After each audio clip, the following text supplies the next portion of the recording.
Cancer is one of those terrible topics that strikes an emotional chord with almost everyone who hears the word. For some, it's merely a horror they read the definition of and see the terrible statistics. To others, it's a demon that comes and takes their loved ones, or in the worst of cases, their own life.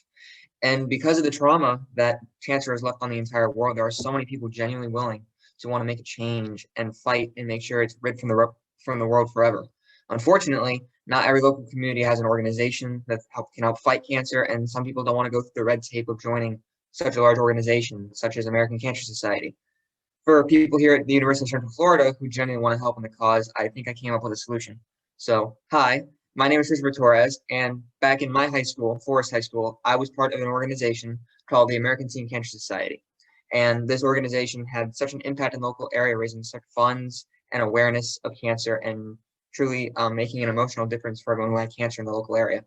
When I graduated Forest and left ATCS, I was left to ask myself, what's the next step? What can I do now? And I think I came up with a solution, which I will give you the name of in a minute.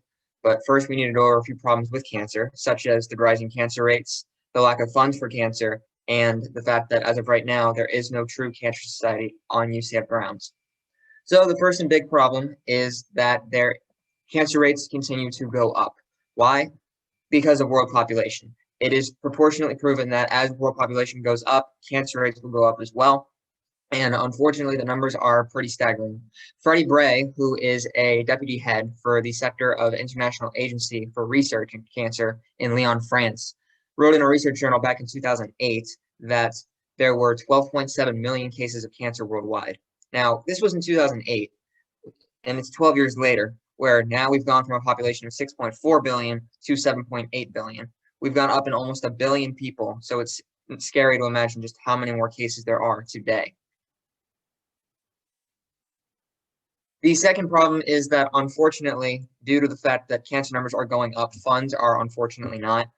There are some big numbers in terms of cancer research and funding, but they could be bigger when you look at a few statistics. For example, Andrew Shustari, who is a writer for the American Journal of Managed Care, which is a journal responsible for gathering information on medical research of all sorts, stated in his research journal that $6.4 billion is projected to be given towards cancer in 2020 alone. That's a big number, but unfortunately, if you do a little bit more research, you'll find that the funds for other projects, such as space exploration, are much higher. In 2018, space exploration got research funding for $19.8 billion, which is more than triple what cancer research is getting.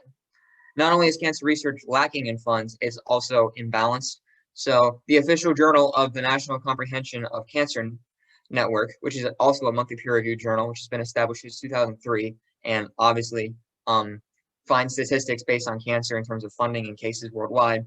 They stated that where breast cancer receives funding of approximately 460 million, lung cancer will only receive 92 million, and brain cancer will only receive 20 million. And they added some of those last two isn't even a fourth of what breast cancer is getting. And because of that lack of equality of all kinds of cancer, there's rising rates in cancers that aren't getting enough attention. So I have a live poll set up for you, and I'm going to put it in the chat right now. And if you have the opportunity, please answer the poll. And if it is a bit of an emotional question, so if you do not want to answer, I completely understand. And I'm going to ask that when you finish the poll, I would like a thumbs up from all of you. Like if you can go to the reactions part of the screen and press the thumbs up button, that'd be great.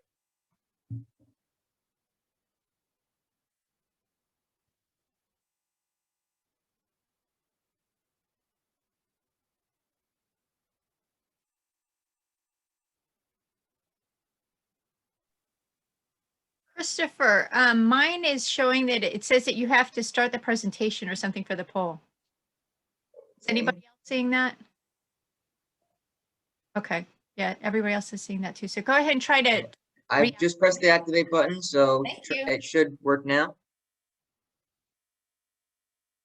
Sorry for that. By the way, Miss Hanlon, we have someone in the waiting room.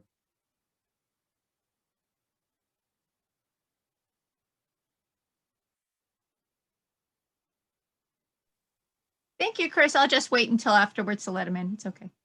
Okay.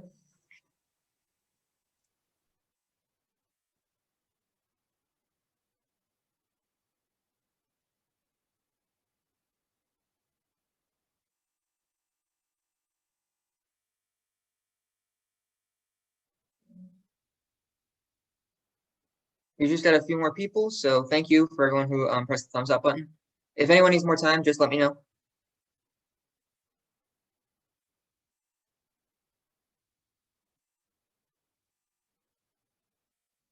Okay.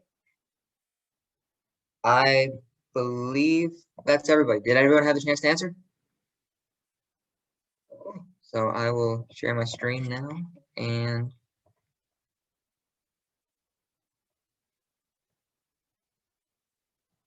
all right. So unfortunately, their numbers are as I projected, but quite a few of you have a friend who has lost a family member to cancer.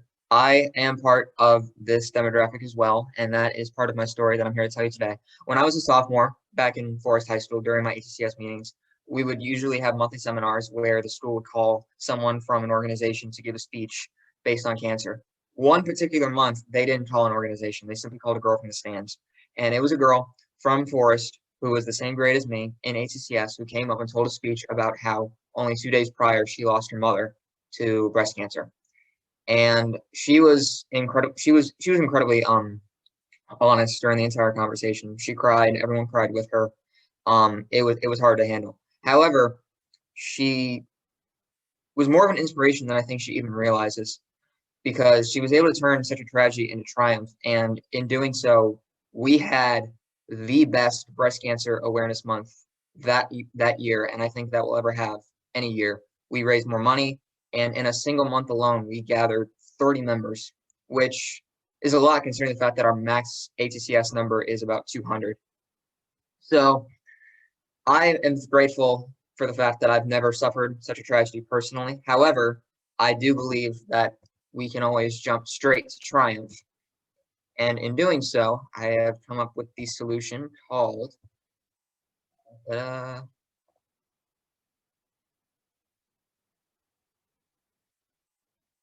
Knights Cancer Society.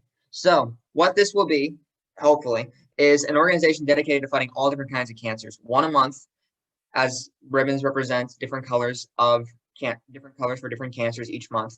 What will happen is I plan to get in touch with different organizations dedicated to research and funding of different cancers, specific cancers worldwide.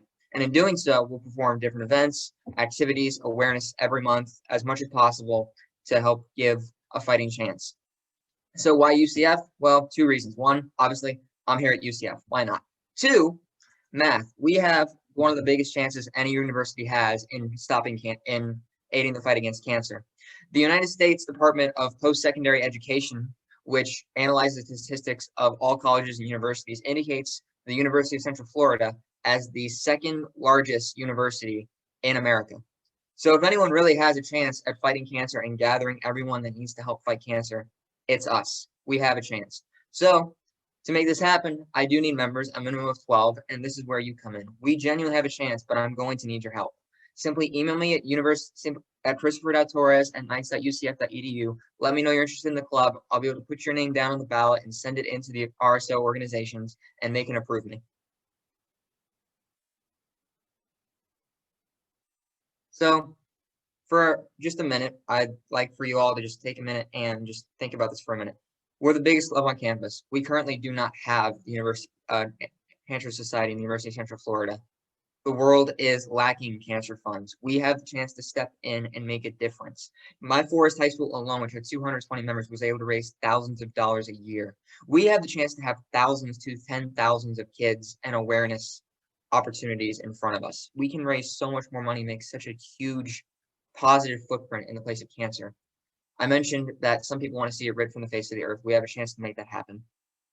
So in conclusion, we talked about the lack of cancer funds, the fact that the rates are going up, and the fact that unfortunately, as of right now, UCF does not have an organization. I have hopefully given a ability to change that and submitting the Knights Cancer Society to the RSO department. I have an opportunity in front of us. I have an opportunity that I've given in front of you. I genuinely believe that some of you are genuinely willing to help fight the battle against cancer.